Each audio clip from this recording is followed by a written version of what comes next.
Regard sur l'actualité. Regard sur l'actualité. Au cœur du changement global. Et pour ce nouveau coup d'œil sur l'actu, nous avons le plaisir d'accueillir Marie Plat. Bonjour Marie Plat. Bonjour. Alors Marie Plat, merci beaucoup d'être Vous avec m'entendez nous. bien ? Oui, on vous entend parfaitement. Vous êtes membre du collectif Nos Services Publics.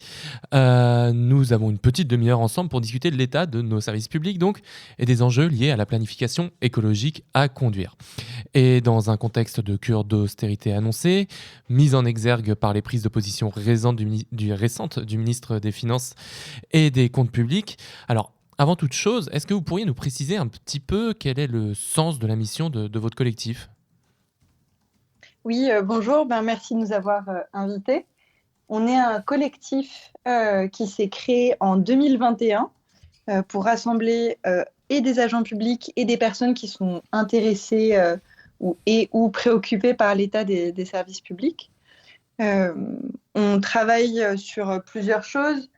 La première chose qu'on a faite, et c'est comme ça qu'on s'est fait connaître, on a publié une enquête sur la perte de sens des agents publics où 80% des personnes ayant répondu disaient qu'elles faisaient face à une perte de sens dans leur travail, alors qu'elles s'étaient engagées pour le sens et pour l'intérêt général au sein des services publics. Et donc, ce qu'on fait avec le collectif, c'est qu'on partage à la fois le vécu des agents et leur expertise dans le débat public.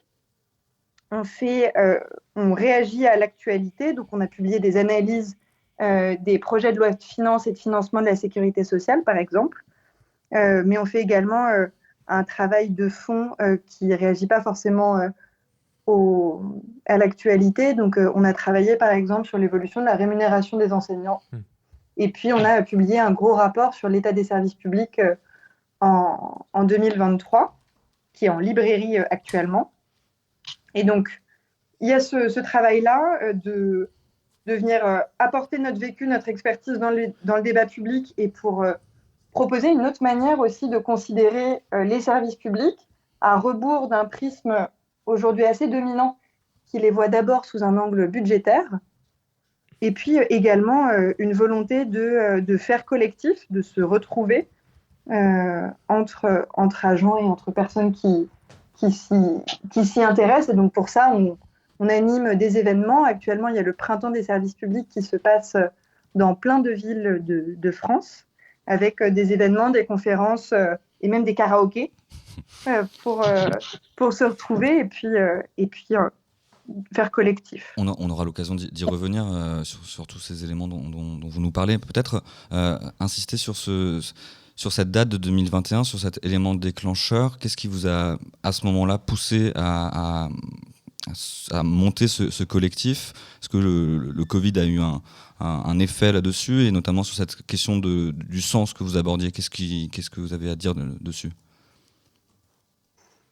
Moi, je fais partie des personnes qui ont rejoint ce collectif à sa création, mais pas des gens qui l'ont créé. Donc, je ne pense pas qu'il y ait eu nécessairement un effet lié au Covid, même si en termes de débat public, les enjeux autour des services publics avaient évidemment considérablement augmenté. Pour rappel, dès les années, en 2018-2019, il y avait déjà d'énormes manifestations des soignants. Et en fait, la crise de l'hôpital public et du système de santé est apparue de manière beaucoup plus évidente et criante au moment du Covid. Mais les personnes qui lançaient l'alerte étaient déjà là et précédaient en fait l'existence de notre collectif. Donc je pense qu'on s'inscrit plutôt dans une continuité avec des prises de parole qui ont précédé. On vient le compléter et continuer d'y donner forme. Et d'un point de vue de la gouvernance et de comment est-ce que ça fonctionne réellement en interne, est-ce que on est plutôt sur un collectif qui est de l'ordre qui regroupe plutôt des professionnels de la fonction publique, ou est-ce que vous avez été rejoint peut-être par des usagers seulement, pourrait-on dire, de ces services publics, à la fois mécontents ou à la fois qui aient envie de venir poser un constat eux aussi sur ces services publics-là ? Alors déjà, on n'est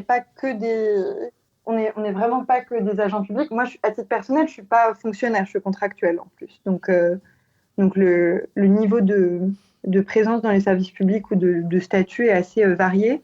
Est-ce qu'il y a des usagers aussi? Je pense, aujourd'hui, on a un collectif qui existe du coup depuis 3 ans, donc il y a des personnes qui écrivent, il y a des personnes qui contribuent à ces écritures, il y a des personnes qui animent des ateliers, qui animent des groupes locaux, et puis il y a l'ensemble de nos adhérents, et puis il y a les personnes qui suivent ce qu'on publie. Moi, je dois reconnaître que je connais assez mal le profil et de nos adhérents, et puis des personnes qui viennent, en tout cas qui participent. Il y a de manière certaine des usagers, et en fait les usagers, c'est la France entière in fine, donc qui utilisent les services publics. Ouais. Et une dernière question sur le sujet. On parlait des fonctionnaires. Est-ce qu'il n'y a pas un devoir de réserve normalement pour les fonctionnaires? Sur le devoir de réserve, on en a publié un petit guide aussi assez tôt dans l'existence du collectif.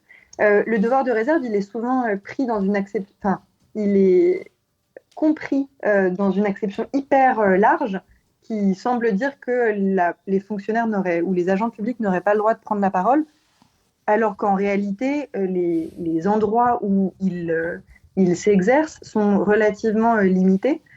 Et notamment, l'un des enjeux, il est de ne pas prendre la parole au nom de son administration, ce qui n'est pas ce que nous faisons. Ni de venir influencer les usagers du service public sur des opinions politiques dans le cadre de l'exercice de nos missions, ce qui est à nouveau pas ce que l'on fait, puisque notre action s'exerce à côté et en dehors du cadre de nos missions d'agents. Et alors, si on rentre un tout petit peu dans l'actualité, on a pu le voir, la question des services publics est abondamment discutée ces dernières semaines. Et je pense notamment au plan de transformation écologique de l'État qui a été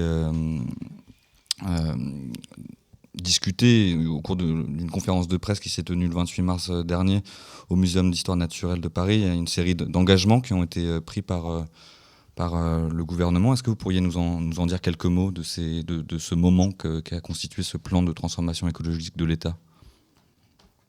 Oui, absolument. Alors, donc, ce plan de transformation écologique de l'État, il porte sur quelle intention de faire l'État pour lui-même, c'est-à-dire sur l'intérieur de son fonctionnement.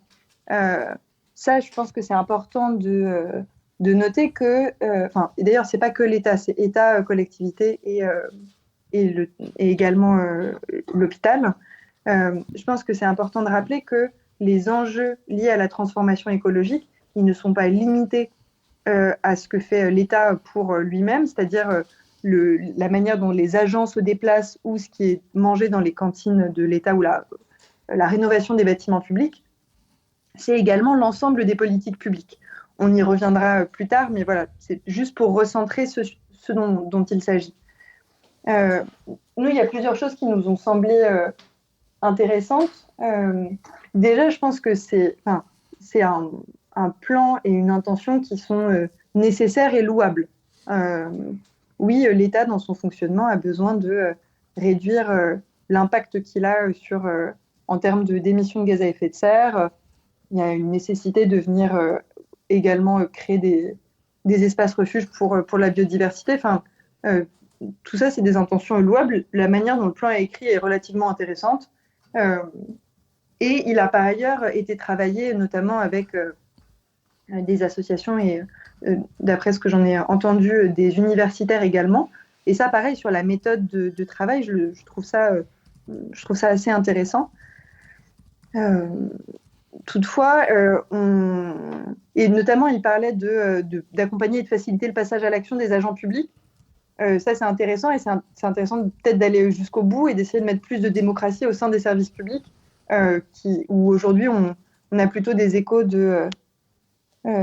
d'agents qui ont des difficultés à pouvoir exercer leur mission correctement, faute et de moyens et d'un cadre clair et pérenne. Mais pour revenir sur certains points de ce plan, il y a aussi des objectifs qui sont très ambitieux et qui parfois nous semblent un petit peu irréalistes. L'objectif, c'est de former 5000 cadres cette année. Il y a 5000 cadres qui ont été formés aujourd'hui. L'objectif est de passer à 25 000 à la fin 2024. et que l'ensemble des agents, soit 5,7 millions d'agents, soient formés en 2027. Donc ça veut dire passer de 25 000 par an en 2024 à 1,9 million par an sur les 3 années à venir. Donc c'est multiplié par 76 dès l'année prochaine. Oui, on comprend que l'ambition est assez démesurée. Et très concrètement, pour cerner un petit peu l'intérieur de la machine, comment se passe, qui vous adresse ces formations, à vous, contractuels ou fonctionnaires, pour penser ce moment de transformation écologique qui est appelé de ses voeux par ce rapport? Alors pour l'instant, je sais que l'État va travailler avec le CNFPT, donc le Centre national de formation pour la fonction publique territoriale, je crois.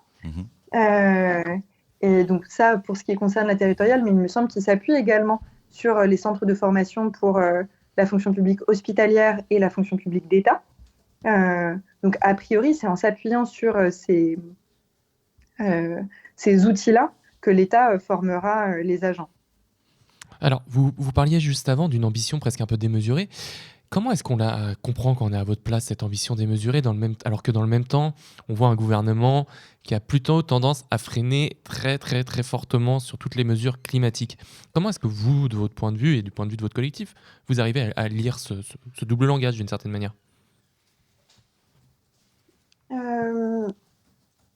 Ce qui m'interroge, y compris en fait, ce plan de transformation écologique de l'État, pour l'instant, on en a lu les ambitions, je n'en connais pas le budget. Et donc, on est plutôt curieux de voir les moyens qui seront mis en face de ces ambitions-là.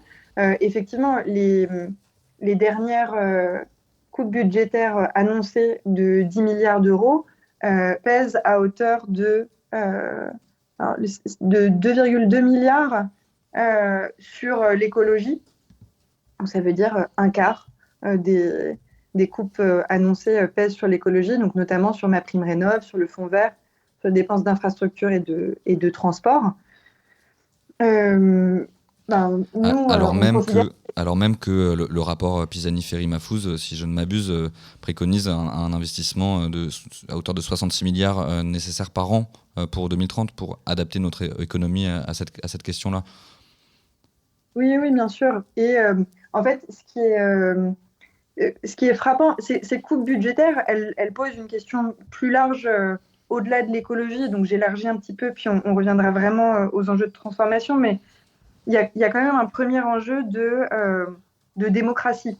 C'est de quel espace démocratique dispose-t-on réellement quand on adopte un budget par 49.3, donc sans vote du Parlement, et puis qu'on adopte des coupes budgétaires par décret parce que les prévisions de croissance étaient fausses, et on savait déjà que les prévisions de croissance étaient fausses au moment de l'adoption du budget fin 2023.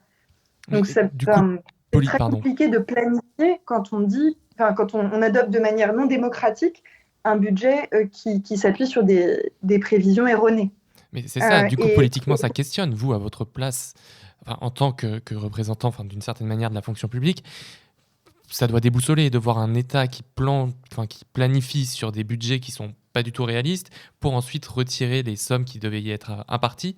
Et donc, comment est-ce qu'on arrive à se situer et à voir le long terme là-dessus? Oui, justement, je pense également que ça ne permet pas de voir à long terme. Je rappelle également qu'il y avait eu une affirmation selon laquelle ce quinquennat serait écologique ou ne le serait pas. Et en fait, si les budgets sont amenés à être rabotés quelques mois à peine leur adoption, encore une fois, sur des prévisions de croissance dont on savait déjà qu'elles étaient trop optimistes, effectivement, c'est incohérent. D'autant plus que d'autres choix sont possibles lorsqu'on se dit qu'il y a besoin de dépenses publiques supplémentaires. Soit on peut augmenter les recettes. Je rappelle que le gouvernement s'est privé de recettes en baissant les impôts. Il y a également de la possibilité de réduire les dépenses ailleurs. Les dépenses défavorables en France, selon le budget vert, elles se chiffrent à 19,6 milliards d'euros. Donc voilà, c'est aussi un espace de dépenses. Et il y a également on a travaillé également dans le cadre du rapport sur l'état des services publics sur le lien entre public et privé dans certains secteurs de politique publique. Et c'est assez intéressant de voir qu'il y a un soutien public de la dépense publique pour permettre l'existence et le fonctionnement du secteur privé. C'est le cas des cliniques privées, c'est le cas des écoles privées sous contrat. En réalité, le fonctionnement de ces établissements sur fonds publics vient mettre à mal le bon fonctionnement des services publics. L'exemple très simple dans la santé, c'est que les cliniques privées subventionnées par de l'argent public accueillent aux 3/4 des opérations facilement programmables et très rentables au regard de la T2A, de la tarification à l'acte, tandis que les hôpitaux publics accueillent les 3/4 des urgences et prennent en charge les cas les plus compliqués, les plus sévères et les patients les plus précaires.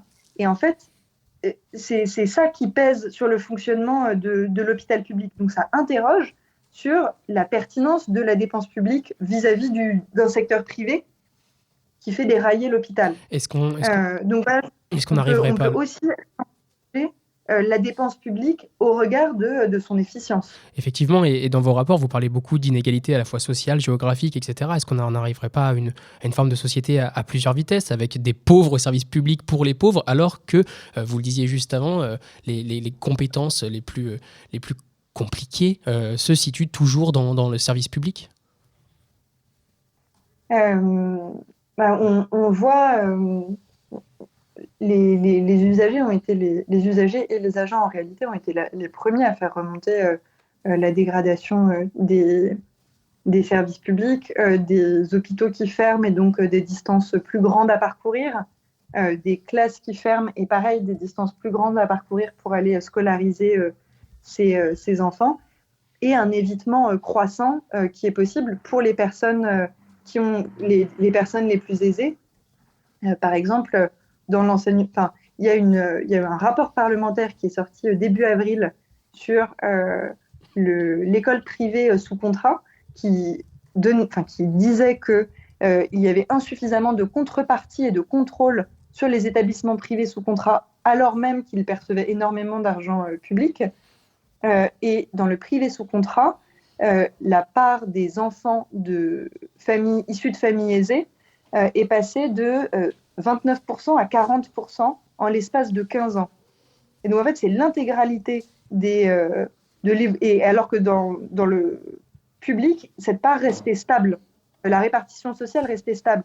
Et donc, en fait, ça veut dire que dans la société, il y a eu une évolution de la part des familles à fort capital social, à fort capital culturel et économique, et que l'intégralité de cette augmentation est venue se reporter sur le privé sous contrat. Donc, évidemment que ça interroge. Et nous, on appelle de nos voeux une interrogation qui pousse plus loin sur qu'est-ce qu'on choisit de socialiser, qu'est-ce qu'on choisit de mettre en commun, et où est-ce qu'on choisit de laisser le privé et le chacun pour soi régner. Et à ce titre, Marie-Plage, je vais me permettre de vous lire quelques mots, une phrase. Je vous dirai seulement à la fin qui a prononcé ces mots et vous faire réagir. Je crois à un État qui protège, je crois à notre modèle social, à l'hôpital public, à l'école publique, à la nécessité de protéger les plus faibles. En revanche, je ne crois pas à l'accumulation de dépenses année après année qui deviennent des acquis sur lesquels on ne bouge pas. Quand nous mettons en place un bouclier de protection tarifaire, le jour où la flambée du gaz et de l'électricité est finie, on retire ces aides. C'est la différence entre un État-providence qui accumule les dépenses et qui ne revient jamais dessus, et un État protecteur qui protège quand c'est nécessaire face au Covid ou à l'inflation, et qui, lorsque la situation revient à la normale, rétablit les comptes. Alors, il s'agissait des propos de notre ministre de l'économie et des finances, Bruno Le Maire. Au regard de tout ce que vous venez d'évoquer jusqu'avant, qu'est-ce que vous avez à dire de cette conception de l'État qui protège ? Je trouve que c'est une vision assez limitée et puis qui manque aussi par endroits d'histoire. La sécurité sociale, c'est de la mutualisation. L'assurance chômage, qui est également remise en question actuellement, c'est également de la socialisation. Et donc, je pense que c'est une vision très limitée de l'action publique que de penser qu'elle ne consiste qu'à protéger ponctuellement les plus faibles. Et par ailleurs, ce qui nous semble important, et ça revient un peu au rôle que joue le collectif, c'est aujourd'hui, il n'y a pas de débat public serein sur quelle est la place des services publics, qu'est-ce qu'on souhaite continuer de mettre en commun, notamment alors que le réchauffement climatique s'aggrave et s'accélère. Il n'y a pas de débat public serein à ce sujet-là. Et ça revient à cette question démocratique d'un budget qui est raboté 3 mois plus tard parce qu'on n'avait pas pris les bons chiffres. Donc c'est... Pardon. Vous expliquez que les besoins sociaux dans vos différents rapports ont à la fois augmenté et évolué, ce qui nous amène du coup à choisir, en fait, à devoir choisir avec cette évolution historique de ce vers quoi on destine ces dépenses publiques. Qu'est-ce que ça veut dire pour vous, en fait? Qu'est-ce que sont ces besoins sociaux qui se sont transformés, qui ont évolué et comment est-ce qu'on les prend en compte maintenant avec des aides publiques qui ont été instaurées il y a maintenant plus de 70 ans? Comment est-ce qu'on prend en compte tout ça? C'est une très bonne question. Dans le rapport sur l'état des services publics, effectivement, on a essayé d'approcher ce que c'était que les besoins sociaux et comment les services publics y répondaient ou non. En réalité, c'est une approche qui n'est pas commune aujourd'hui de penser par les besoins. Et ce qu'on essaye de faire en le versant au débat public, c'est de faire en sorte que ce soit un mode de réflexion qui s'instaure. La transition écologique nous appelle beaucoup plus à le faire. On est obligé de penser à est-ce qu'on a envie d'être sur une planète habitable et pour combien de gens est-ce qu'on souhaite que cette planète soit habitable? Et pour cela, comment fonctionne-t-on et comment réarrange-t-on nos politiques publiques, mais plus globalement notre manière de vivre. Pour approcher les besoins sociaux, nous, on a regardé des tendances démographiques, des évolutions matérielles aussi, qui nous semblent traduire, sans poser de regard ni moral, ni sur le bien fondé ou non de ce besoin-là, qui nous semblent traduire les évolutions de la société. Je vais reprendre quelques-unes des données qui en sont ressorties. On se déplace aujourd'hui 5 fois plus qu'il y a 50 ans. Là où un quart d'une classe d'âge avait le bac il y a 40 ans, c'est aujourd'hui 80% des enfants qui ont le bac. En 10 ans, la part des affections longue durée a augmenté d'un tiers. Donc ça, c'est à la fois une augmentation effectivement des besoins, mais également une transformation, notamment sur les affections longue durée. Ça demande une réorganisation du suivi des patients qui n'est pas le même que quand on vient uniquement, entre guillemets, pour une opération et qu'on ressort ensuite et que le suivi est fini. Je me permets de faire un petit peu l'avocat du diable. Est-ce qu'on ne pourrait pas dire qu'on est en quelque sorte pris au piège, dépassé par des politiques sociales qu'on a construites dans des années fastes de la deuxième moitié du XXe siècle, et aujourd'hui on se retrouve confronté à quelque chose qui nous dépasse largement et avec une chose...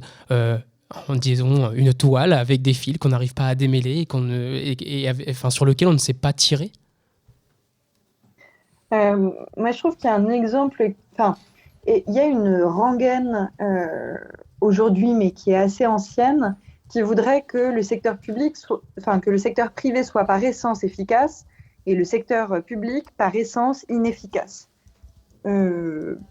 Je ne crois pas à l'existence de choses par essence là-dessus. Je pense que c'est intéressant d'aller se pencher sur des faits.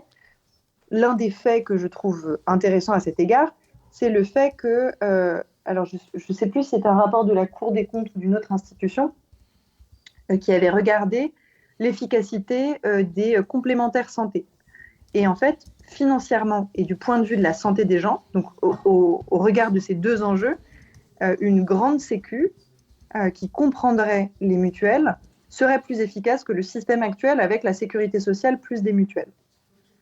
Donc moi, je pense que c'est intéressant de ne pas être dogmatique et d'aller voir ce qui fonctionne le mieux et ensuite, effectivement, d'aller interroger quels sont les besoins qu'on souhaite mettre en commun pas les besoins, pardon, mais les moyens qu'on souhaite mutualiser, socialiser, Mais- et ceux où on décide qu'on laisse chacun se débrouiller pour lui-même. Et à Alors, certains endroits, il est plus efficace pour l'ensemble de la société et pour les dépenses publiques et privées de passer par de la socialisation. Si je peux me permettre, ce sont des données que les économistes connaissent depuis longtemps. Pour autant, les fameux chantres de la rigueur budgétaire continuent à mener des politiques qui vont complètement à l'opposé de ça. Comment est-ce qu'on l'explique ?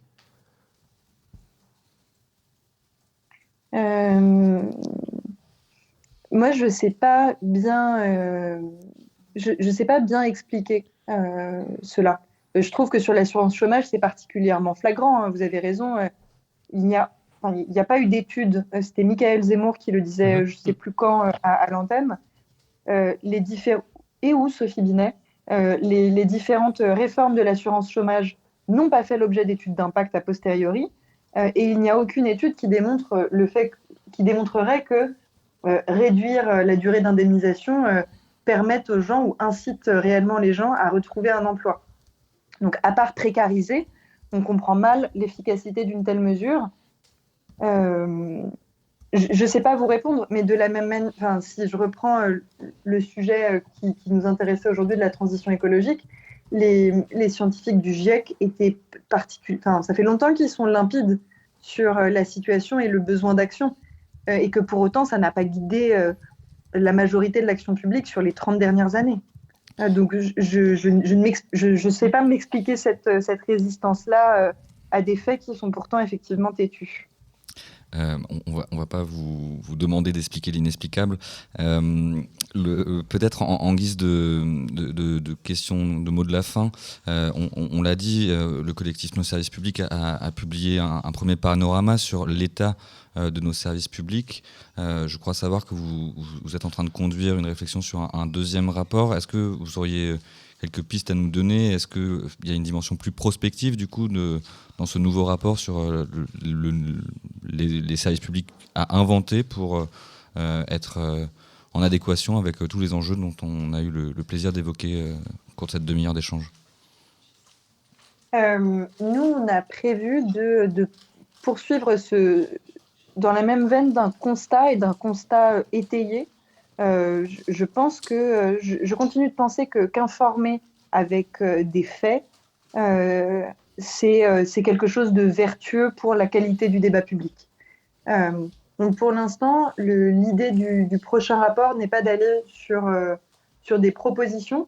En revanche, donc dans le premier rapport, il y avait un chapitre sur les transports qui interrogeait déjà en fait cet enjeu un peu central de la transition écologique.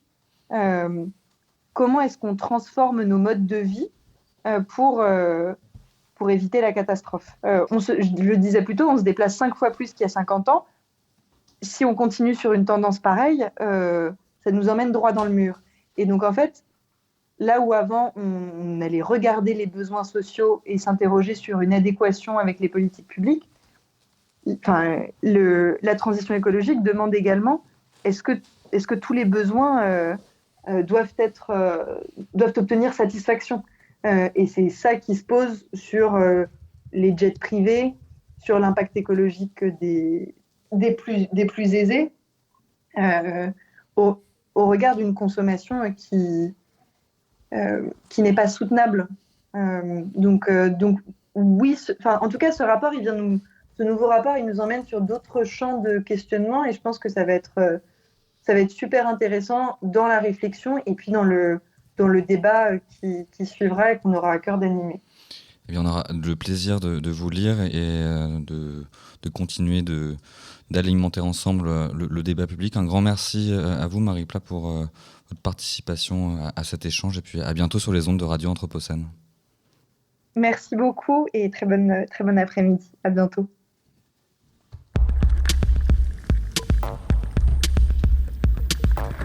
Regard sur l'actualité.